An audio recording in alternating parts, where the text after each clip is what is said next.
stove is hot, so be careful please. Right.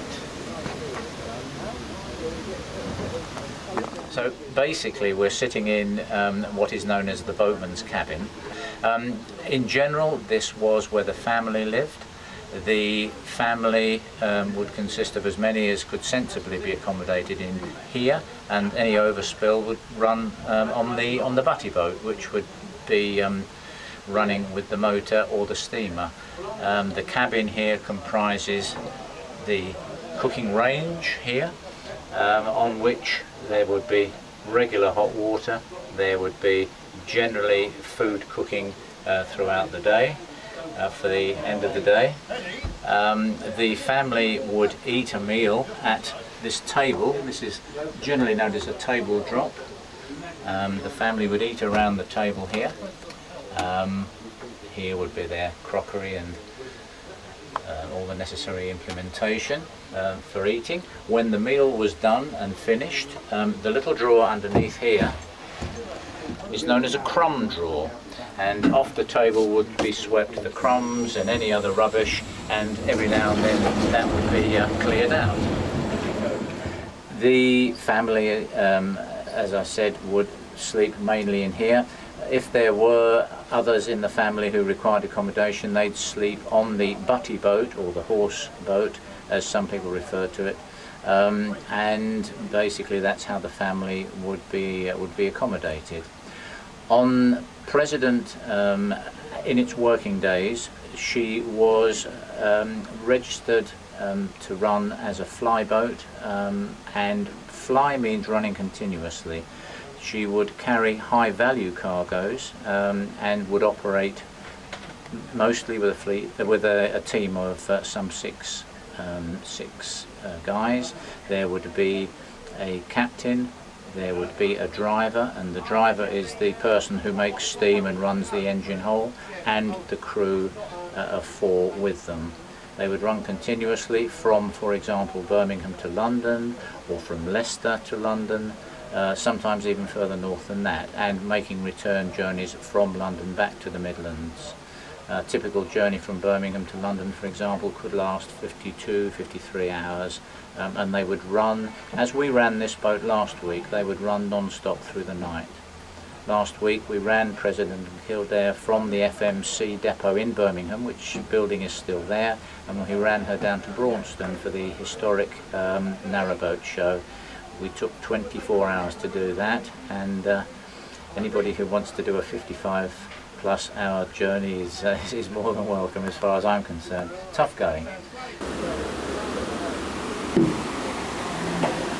So now we're on Kildare. Kildare is the butty, or the unpowered boat, which ran with President, or runs with President. She didn't originally run with President, but was acquired years ago by the Friends of President as the soulmate for President.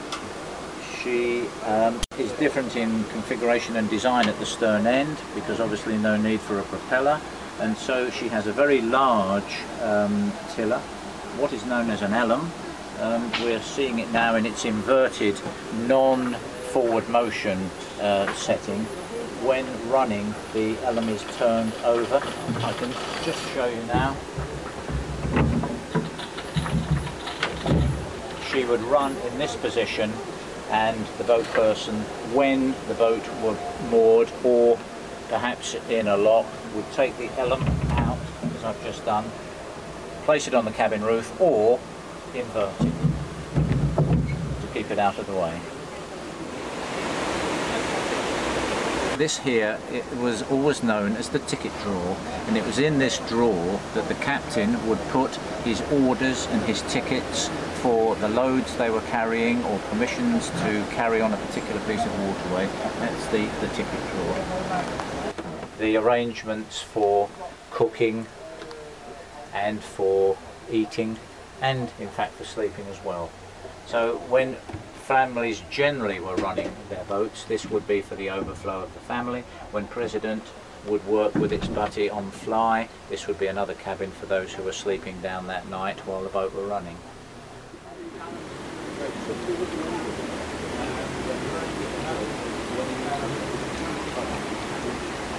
obviously the driver of the boat works to instructions from the steerer. The steerer sets the pace, the steerer basically controls what is happening with the boat, or the boats I should say, because either breasted or singled out, the driver needs to know whether it's ahead, whether it's reverse, whether it's engine stop, whatever instruction he is given from the steerer is given in the form of a bell, a series of bell instructions, and this is the bell cord where known to the steerer, known to the driver, he will know whether he's ahead, in reverse, engine stop, whichever command is given on this bell cord. There's also here on the right hand side the whistle pull. In other words, when wanting to make a whistle for whatever reason to warn oncoming boats or going into blind bends or bridges,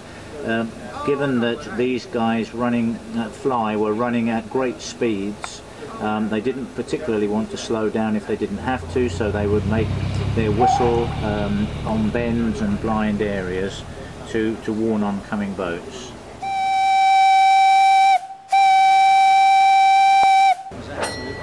Yeah. And that's where your pull and your stop comes. It all comes from where you were.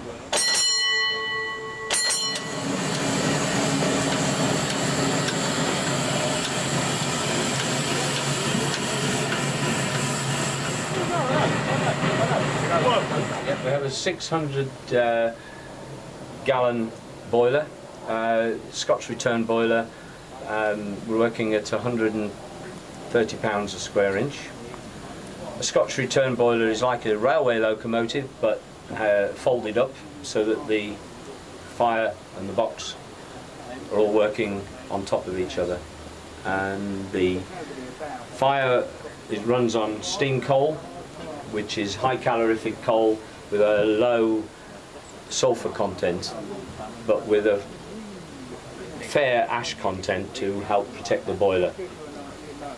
The steam that's produced from the boiler comes off and comes into main valve area for running the engine, and the engine in precedent is a Sisson's 1950s build of a 1920s design, single cylinder, 7-inch bore, 12-inch stroke, producing 15 horsepower at 150 revs a minute.